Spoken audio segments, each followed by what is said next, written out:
Hey, it's the Nerdlings podcast number 473, and for the purpose of critique, review, and education in the Nerdlings podcast, where we talk about things that are all nerd, or at least things that pop up on our Gen X radar. I'm WC Chronicles, which is the name I like to go by, and on the phone, sounding a little bit better with a better cell signal, is... Jersey Mike from the Jersey Shore. Actually, can't believe that it's 40 degrees here today. All around us in D.C., Pennsylvania, Washington, what else was I going to say? Boston, whole area is not hit with bad snow, but snow. Oh boy, well we got 64 late this afternoon here, so Sure, rub it in. I'm not sorry. I love my sunny weather, warm weather. Well, okay, I want to start. Do you remember, it's been about 6.5 years since we were doing this feature on this podcast, and we played this theme song.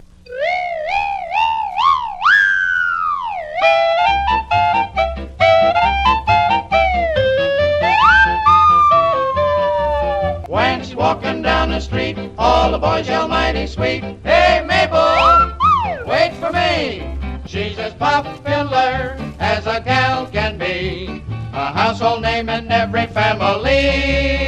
Hey Mabel, wait for me. Hey, Ken, do you see what I see? Oh, what's that, Hezzy? Hey, I know. Say, she's got class and how. Hey, Mabel, hey, wait for me. Hey Mabel, Not a chance. wait for me. Hey Mabel, wait for me.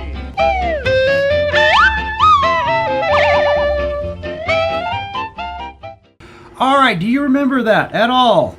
Yes, I do. Where's Mabel? Where's Mabel? Hey Mabel, this was a feature that we did when I was sharing funny stories about my mom Mabel.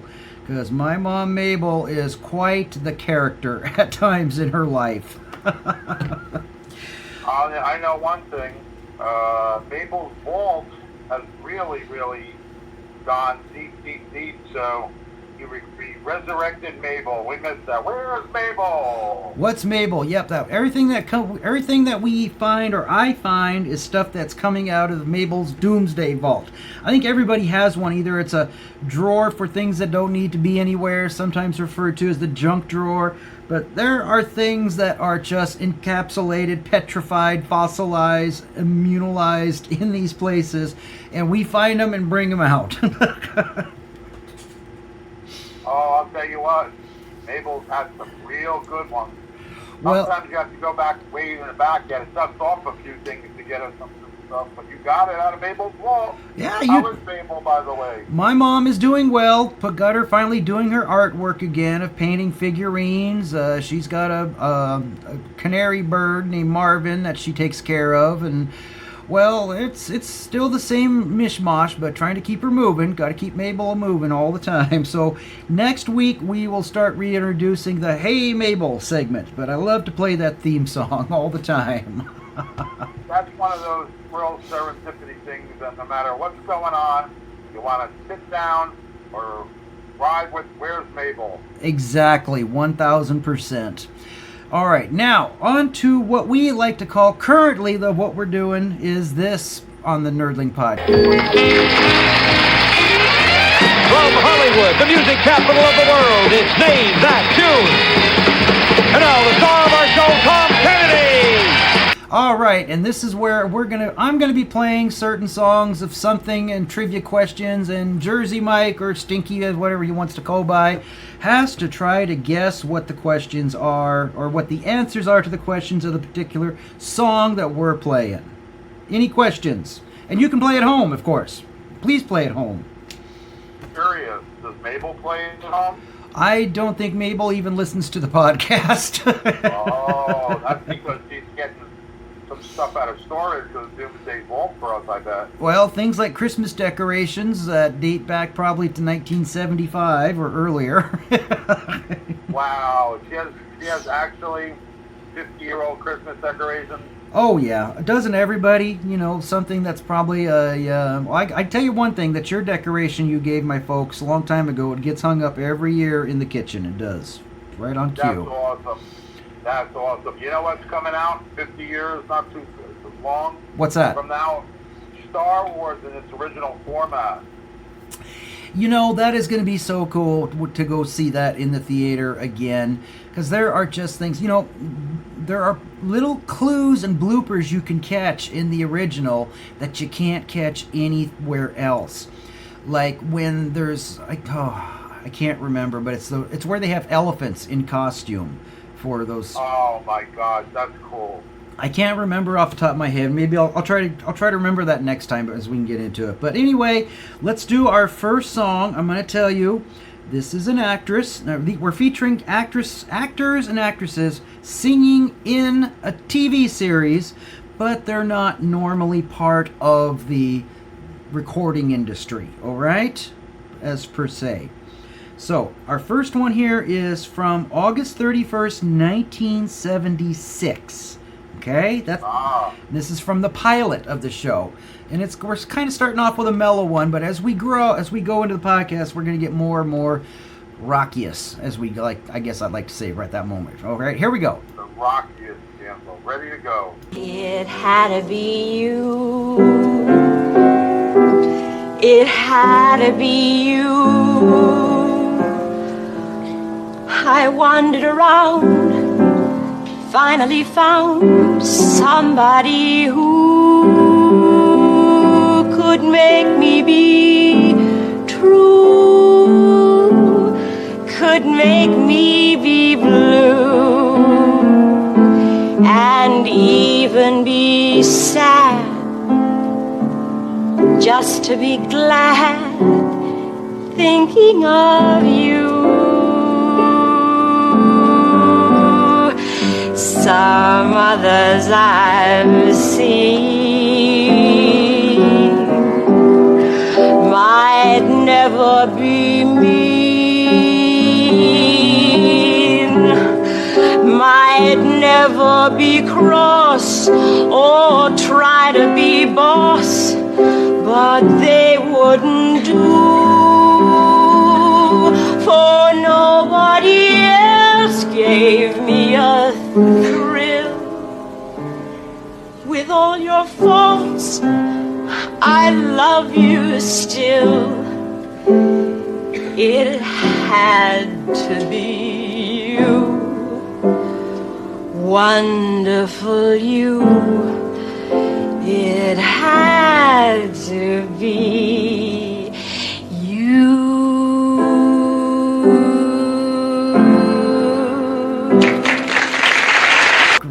Alrighty. Do you have any guesses? Florence Henderson from the Brady Bunch.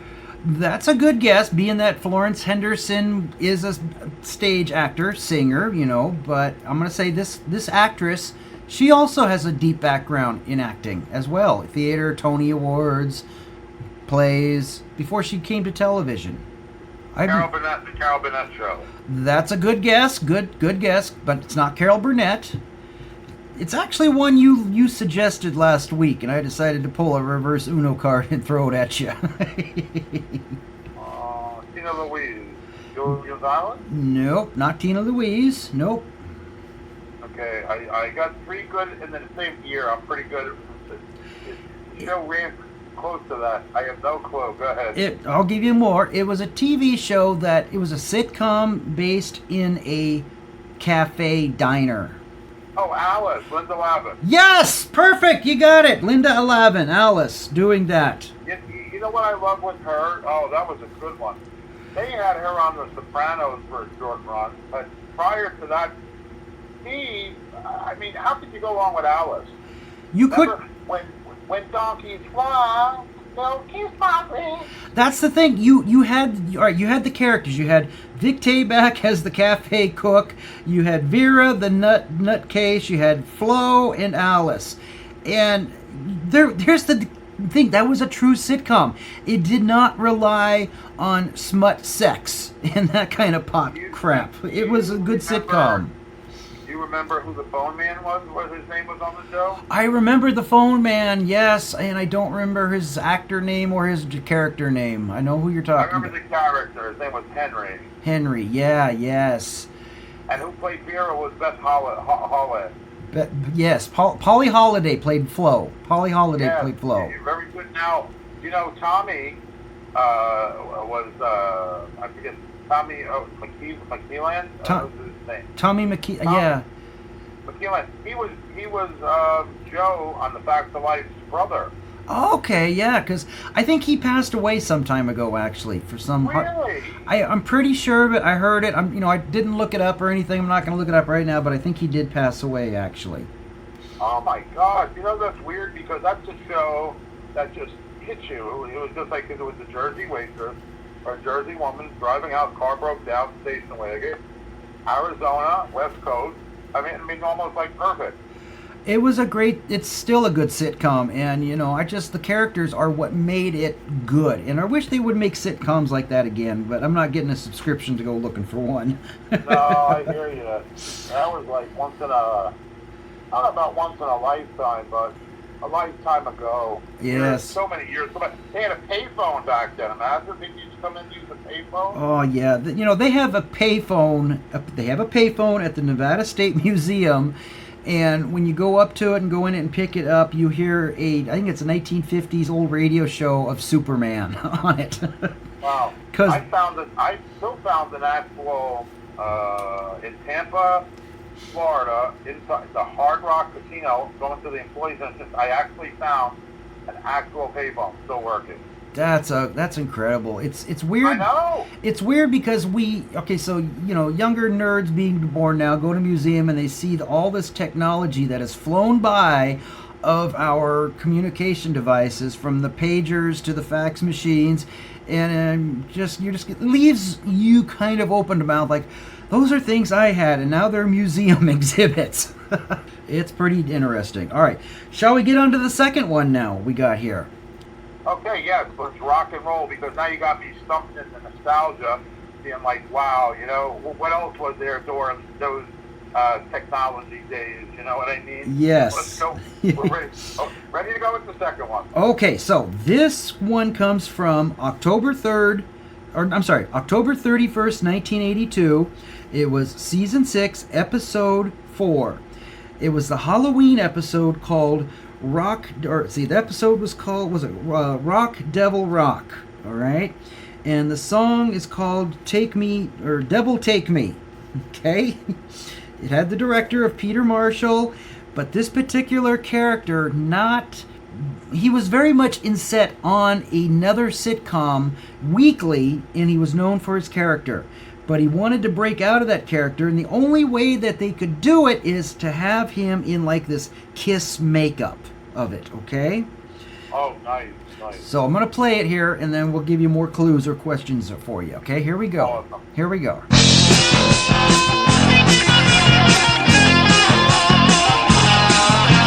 Prince of darkness, Lord of night, I wanna dance forever in your burning light. I wanna dance forever in your burning light. I was born to sin, wild and free. So when I die, let the devil take me. Devil take me, heaven's pits. They don't party on the other side. The other side. Devil take me, devil take me, devil take me.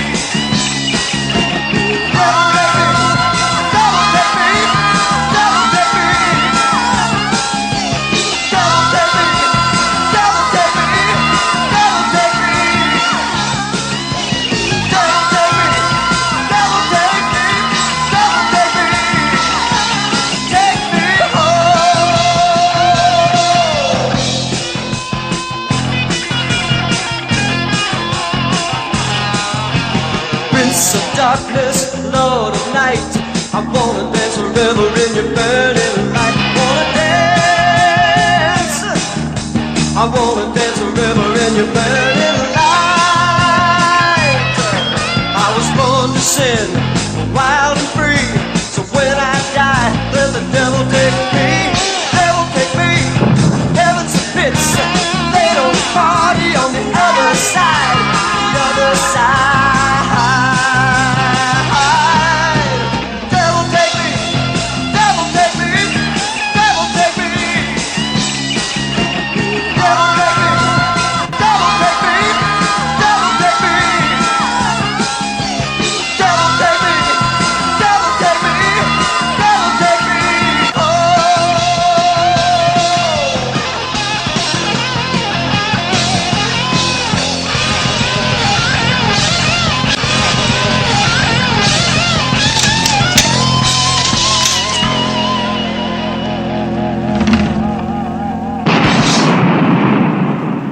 Okay, kind of an edgy song there called Devil Take Me, and I want to correct something. It was not Peter Marshall who directed this episode of this TV show. It was actually directed by John Astin, also known as Gomez from the Addams Family. I'm going to go with, oh my God, Partridge Family, David Cassidy. Nope, not David Cassidy. And I'll give you the character's name in this episode was Moloch. Moloch. What year? What year? Air date, October 31st, 1982.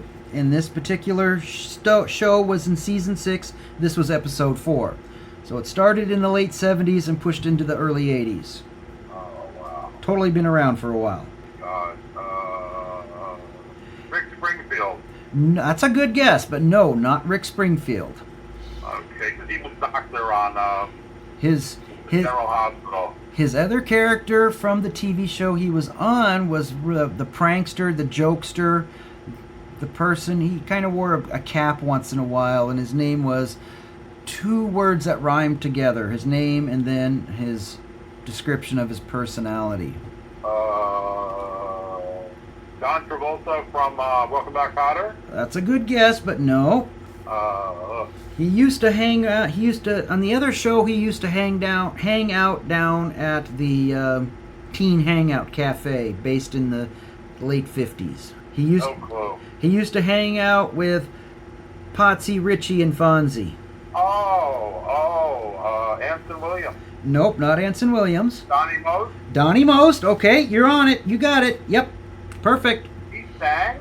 He sang, yes. He's actually very musical, and he's had a band that he tours around with once in a while. Are you kidding me? Wow. I am not kidding. Arnold's Driving? Well, not from Arnold's Drive. Well, Donnie Most from the character Ralph Mouth, but as himself, he will. Oh, okay. No, because you said they hung around the 50s thing. That's Arnold. Arnold's, yeah. Happy Days, Donnie Most. Happy Days. Okay, that was the name of the place. Yeah, so that was Donnie Most singing, and if he had appeared as a guest star on another sitcom without that face makeup, it would have been hard to take him as a serious person. Laverne and Shirley, did he show up on? I imagine he showed up on Laverne and Shirley once in a while, when Laverne and Shirley crossed over onto Happy Days. Yes. Now, what show did he dress up in the Kiss makeup? Well, in the Kiss makeup, it was an episode of Chips. Are you serious? I'm serious, yes. And that song... I would have never even imagined that, because that was such a big, crazy time where, like they had, like you said, like they stuck them guys in the 50s, and then you had other people like Laverne and Shirley in the 50s, and then Archie Bunker in the 70s, and then the Jeffersons in New York City in the 70s. I'm just saying, I would have never guessed Chips he was on. It was pretty good of episode, because if you think about it, he had to... If you saw Ralph Mouth character Donnie Most appear on another sitcom, you're going to expect him to see as Ralph Mouth.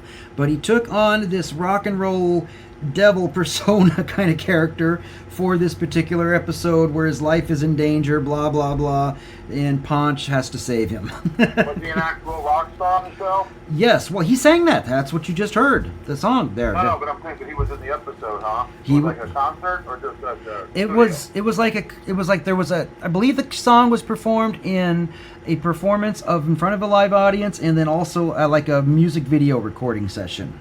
Oh, nice. I mean, they really went into it back then on some of these shows. Yeah. It was simple, but yet it was explicit.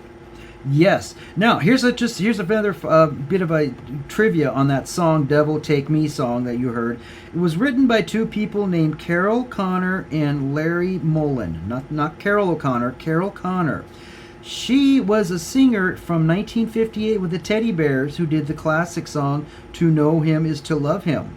Now, Wow. How's that for a twist of fate of nerd trivia? That is a twist of fate. You're not kidding, because when when you come out of that to that, it's like, wow. But then again, can I tell you something? When you got guys like Larry, Kevin Kwan, what was his name? Oh my God, Richard Pryor, Richard Nixon. No. Richard Simmons. Larry, I'm Three's Company. Oh, Richard Klein. Yeah, Richard Klein. Okay. But then you got other people that were like supporting actors and stuff, but that were made the show too. Like Yep. when they brought Don Knotts onto that. Yes, and he was a lifesaver for that show for sure, because that was the second, third wind of his career after leaving Barney behind. Oh, that's amazing. Okay, let's get into our third one now. This one is from the air date of February 8th, 1993, Season 3, Episode 19. There's something you don't hear anymore, is double-digit episodes from a season declared. It's always like 7 episodes and all that kind of ramsackle crap. But anyway, we're going to just do this. This is the star of the character of the show, which became famous, doing a duet with another famous person, okay? As a dream sequence. Here we go, all right?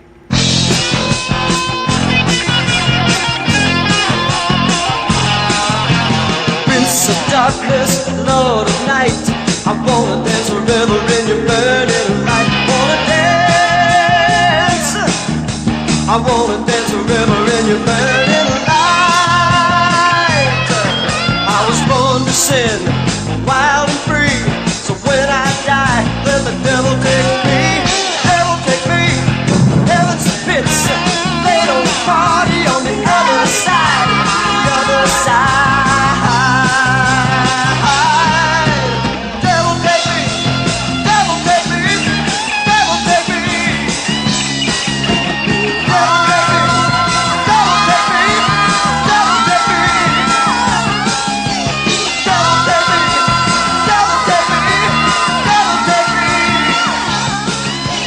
Devil take me, devil take me, devil take me. Take me home.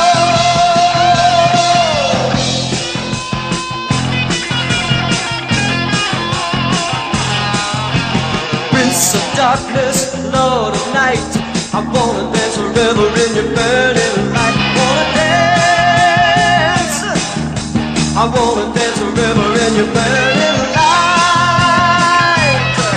I was born to sin, wild and free, so when I die, let the devil take me. Devil take me, heaven's pits, they don't party on the other side, the other side.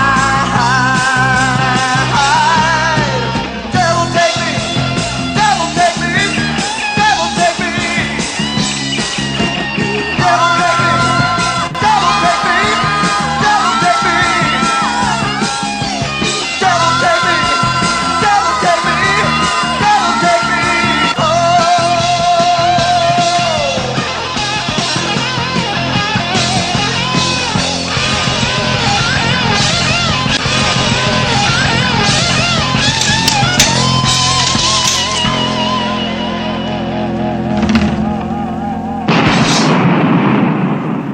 Any guesses? Fresh Prince of Bel-Air. Fresh Prince of Bel-Air, correct? Yep. And who are they? Wayne Newton singing So Unusual. Nope, not Wayne Newton, but that's a close guess because it's a Lounge Lizard act, but not him. Duncan Stain, darling, Duncan. Oh my God. Well, what is famous from that TV show? His dance to Carlton. The Carlton, correct? Yes, and his character name is Carlton Banks. Okay. Yes, you also have, what's his name from there? Oh my God. The main star. I can't remember. I just blanked on him. Yeah, that guy. Yeah, he was in, oh my God, me too, I forget. Well, with DJ Jazzy Jeff. He married Jada Pinkett something. Well, Jada Pinkett. let's get back to who's Smith. Will Smith. Yeah. So who's the actor though singing? The actor singing. Somebody somewhere is screaming at their podcast screen or whatever. It's this name. It's this name. The comic? Who's the actor that plays Carlton Banks, that does the Carlton? I know who you're talking about. He also does America's Funniest Videos. Maybe, yeah. Alfonso Ribeira. Riviera, okay. Yep. Now, and He who's... also does the America's Funniest Videos. Okay, yep. And who's the other guy singing that's known for that song, It's Not Unusual, who made a cameo appearance as the Guardian Angel? Wayne Newton. No, not Wayne Newton. The other guy's Duncan Shane. No, that's Wayne Newton. Dunkashane is Wayne Newton. He's also known for his song "What's New, Pussycat." Whoa, whoa, whoa. Tom Jones. Yes, Tom Jones. I'll give you the ding ding on that. You got it. Yes, Tom Jones. Well, the problem is all those people in tune sing the same, sound the same. Well, I think Tom Jones is much more different than Wayne Newton for sure, in my opinion. Really? I don't know. It's all right. All right, let's get into the fourth one. Now, this is a song that I almost literally wanted to do a standalone podcast on, okay? Remember back in the 80s when it got to a point when it felt like there was a 60s revival going on? You had the Beatles playing from Ferris Bueller's Day Off. You had the Moody Blues back on the charts. You had the Monkees back on the you just had this kind of a 60s vibe going through the early mid-80s. The mid-80s, right? Yeah, the mid-80s into the three-quarters of the 80s, all right? So, this was a TV show that I'm going to tell you the name of the episode. It was called Atomic Shakespeare. It was Season 3, Episode 7. These two particular characters, but the main particular character was somewhat of a good musician, singing, but his energy was just wonderful. And this particular song, this was a time when we still had MTV, but we didn't have all the social media crap. And it was just stating that on Tuesday nights when you would watch this show, okay, you knew something good was going to be talked about on the next day of the radio, all right? And when it was known that this particular song was going to be performed, radio programmers were just stomping and chomping on the bit to have this as a song to actually play on the radio, all right? Really? Yes, I remember because the next day, I grew up listening to KKRZ, Morning Zoo, Portland, Oregon. They actually extracted the song from the TV show to play it on the radio, okay? Highly illegal nowadays because of all that contract and crap and stuff. But this particular episode, it was set in like the Shakespeare period, and the song actually ran for 2 minutes and 14 seconds, and they just played it, and I think they played it twice, hoping that it could get released as a song, and they should have. It would have been a hit. What's that? Why didn't they release it, do you think? I think because of contracts or nonsense or anything like that, but it's one of these rare points in music history where the TV programmers knew it was going to air on TV, because when they played it on the radio, you could just hear that slight hiss noise that was being played when you downloaded something all the time. So anyway, let's play it and see if you can get it, all right? Going back, let's see, November 25th, 1986. Here we are, okay? And here we are duplicating history as this is what it was played on the TV and then on the radio the next day. A little honeymoon music saxophone. 1, 2, 3.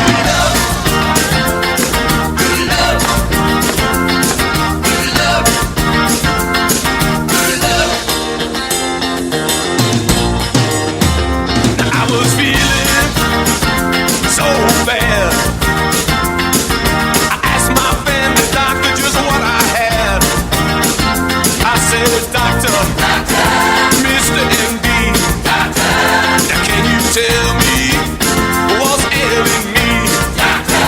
He said, yeah.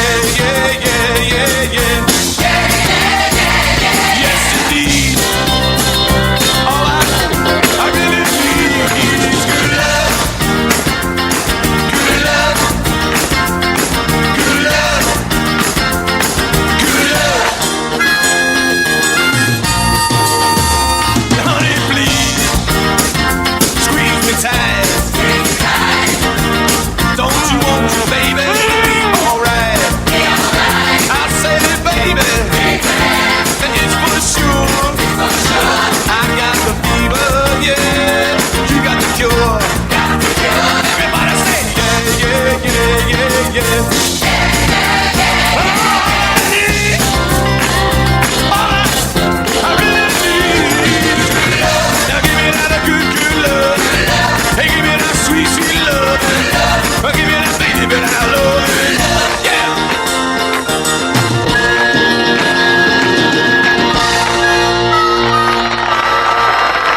All right, still brings chills on the back of my neck from the skin just because of how good that song is. What do you got? What do you guess? Yeah. Nope, not a Beatle. Nope. He had an album released January 20th, 1987. Between all this, with this album called The Return of Bruno. Had a hit song with yes, Bruce Willis, correct, okay? And the song is Yeah. Something loving. Good Love. Good Lovin'? Good Lovin'. Good Love. Good Love. Some call it Good Love or Good Lovin', same thing in my book. But yes, Bruce Willis. Did you ever watch Moonlighting or Oh yeah. do you remember that at all? I remember he sang a couple songs on there, like when he had a white suit on or like a tux, you would say. Yes. But I don't remember that episode though. Yes. So what's interesting is that segment from the show right there is 2 minutes, 14 seconds, 15 seconds long. They do that little dialogue break there at the end where it sounds like the song is wrapping up. And I think radio programmers really wanted and would have used a more edited version of that to play immediately. I mean, you had that 100% promotion right there, skyrocket, top 10 TV show, Moonlighting, with Bruce Willis and Sybil Shepherd, and they missed it. They missed it completely. Well, I believe that because when he had a song, Respect Yourself, remember that one? Well, I remember the song that was a duet with the Pointer Sisters, which they did not appear in the music video, which people wish they did, was a remake of the song Respect Yourself. Yeah, but that wasn't that on the Bruno album? That Respect Yourself was on the Bruno album, but Good Love was not on any of his solo albums. It was finally released 7 months later, missing the boat, a gap, May 29th, 1987. On the moon. Yeah, they definitely missed that because that would have went into like America Music Awards back then when you had Prince, Michael Jackson, all like Jesus. Fleetwood Mac, all the good groups that were there. That probably would have gave him a good lick in that business. Like Don Johnson had Heartbeat. Yeah, I mean whoever the man. I mean, whatever contracts or union nonsense. 7 months. I mean, they did release the an edited version of that doesn't have that little dialogue breakdown there 3/4 through the song before it wraps up. And I think what we'll do is we're going to close the podcast out by playing what we just played again, and then I'm going to slap the actual released version on the end of it. Because to me, they missed the boat completely of a song that could have been top 20 all the way, you know? Well, especially with Moonlighting, and the era of what do you call that? People would go to work and actually want to watch television. Not like nowadays where everybody wants it streaming and stuff. You had to wait. You know what I mean? You had to wait till the next week. That's why shows had the ratings.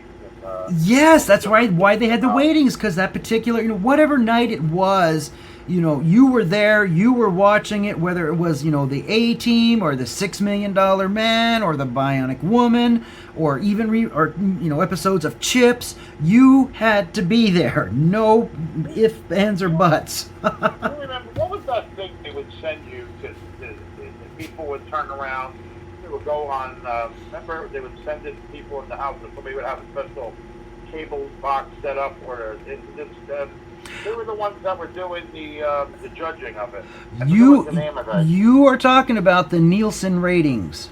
Yes. Do they still have that? Yes, because our good friend Greg Van Cott, his family is actually a Nelson family, Nelson Ratings family. Oh, nice. He's told me about it, how he remembers back in XYZ time that they brought that box, and I guess that particular box or whatever it is still with his family to this day, actually. The nostalgia of having that, let alone having the equipment still around, too, Exactly.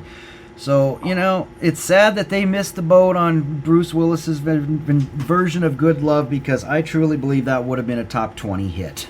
You are definitely right there. Definitely right. So let's close out the podcast with playing what we just played from the TV show again, and I'll wrap it out at the end of that with the actual longer longer edited version that doesn't have that edited break in it, because the edited version comes out 3 minutes and 10 seconds. The TV show version, 2 minutes, 14 seconds time frame. Awesome. Anything else to say before we shut down this podcast and get to Bruce Willis's Good Love? You know what? I'm in New Jersey. That's where Bruce Willis is from. That's all I have to say. That's right. Here we are. Here we go. Enjoy it, folks.